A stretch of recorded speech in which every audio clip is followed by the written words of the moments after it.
This is the only weekly recruiting show covering all sports in the tri-state area. In Michigan, Ithaca sending another quarterback to the GLIAC. A Center Grove quarterback in Indiana getting lots of attention following his last-second heroics. News from Ohio, too. Let's get into it.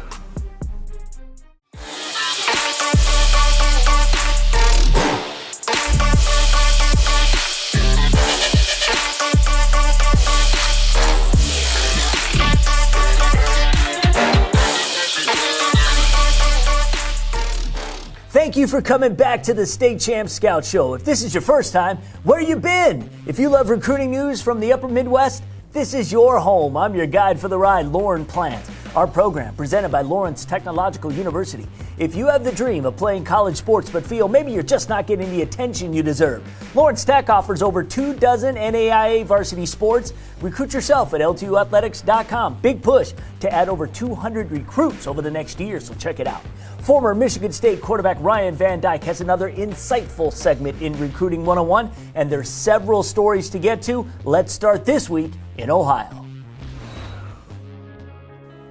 This is Alan True with this week's State of Ohio Recruiting Report. Cincinnati has received a commitment from Canton McKinley senior defensive back Jonah Little. Little was once committed to the Toledo Rockets, but reopened his recruitment recently after a strong senior campaign led to new interest from schools like the Bearcats. Little has had an excellent season not only on the defensive side of the ball where he is being recruited, but also over on offense where he has made plays as a wide receiver. He is the 19th verbal commitment in this 2021 class for Luke Fickell and the Bearcats. Columbus Walnut Ridge defensive end Jamarius Dinkins, a 6'6", 270-pound senior, named a top 5 of Virginia, Michigan State, Cincinnati, West Virginia, and Kentucky. Dinkins said he hopes to commit to a school sometime in December. Due to COVID-19, he has not visited any of these schools in several months, but has done virtual tours with Kentucky and Cincinnati. He also said he is still open to other schools that would come in and recruit him. Ohio has received a commitment from Columbus Marion Franklin defensive back Giovanni Scales. Scales was at one time committed to the Bobcats MACFO Western Michigan. Washington State, Ball State, Air Force, Marshall, and more had also offered. Scales is a 6'1", 195-pound prospect who can cover in the deep part of the secondary and had 2 interceptions this season, but can also get down in the box and support the run. He had a good senior year on offense as a receiver and a running back as well. Over to hoops, Cincinnati Moeller Jr. wing Evan Mahaffey was offered by East Carolina recently. They add to a list that already included Xavier, who offered at the end of August, Virginia Tech, and Cincinnati. The 6'5" wing told 24/7's Brian Snow that he's also in communication with Ohio State, Kansas State, and others. He is a top 150 prospect nationally in his class per 24/7 Sports. That's it for this week's recruiting news. I'm Alan True.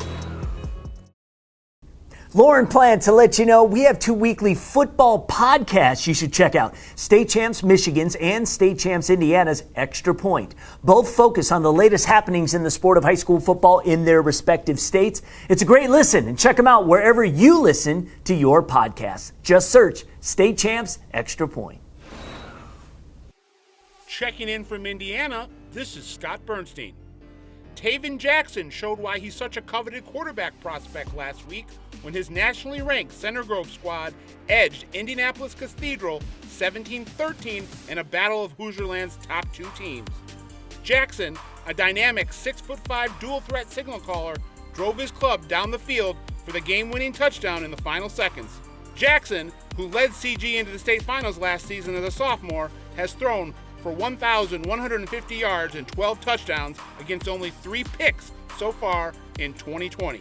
He's completing 60% of his passes and has rushed in 4 scores as well. Jackson has 10 scholarship offers right now, including bids from IU, Iowa, Michigan State, Minnesota, Rutgers, and Cincinnati. Purdue, Wisconsin, Illinois, and Michigan are said to be on the verge of offering. Scouts love his upside, instinct, and athleticism. Moving to the world of girls basketball in the Hoosier State, 4 juniors made the just-released ESPN Class of 2022 rankings. Homestead small forward Ayanna Patterson is the number 1 wing in the country for her age group and ranked number 3 overall. Patterson put up 14 points and 8 rebounds a night as a junior and certainly has to be considered the frontrunner for next season's Miss Basketball Award. Washington guard Mila Reynolds out of the South Bend area checks in at number 32. Reynolds is committed to Maryland. She averaged a double-double of 20 points and 10 rebounds per game last season.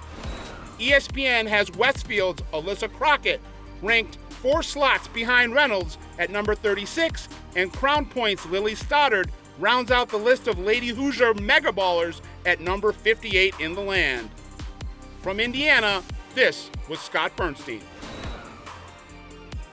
Did you record an unbelievable touchdown, a game-winning goal, or just a proud parent moment? Then we want your clip. Upload your video to the brand new State Champs Network app so we can feature it on one of our shows and give your player, team, and school the recognition they deserve. All it takes is just a few easy clicks, and every clip that is submitted will automatically be eligible for prizes. Download the State Champs Network app today for iPhone and Android devices.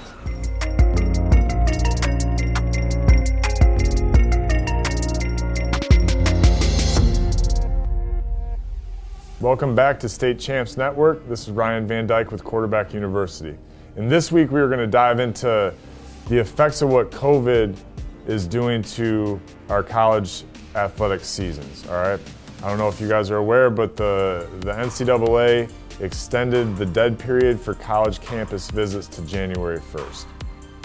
Me personally, I think there's such a ripple effect that's going to and has already happened from COVID that I don't feel was considered before making such seismic decisions. So what can you do in the meantime, right? If you can't visit campuses, maybe colleges are sending you texts, emails, everybody can still communicate, but you can't physically visit a school that you'd be interested. What can you do about it? Well, first things first, all right? Everybody's in the same boat, whether you live in Michigan or California, Arizona, okay?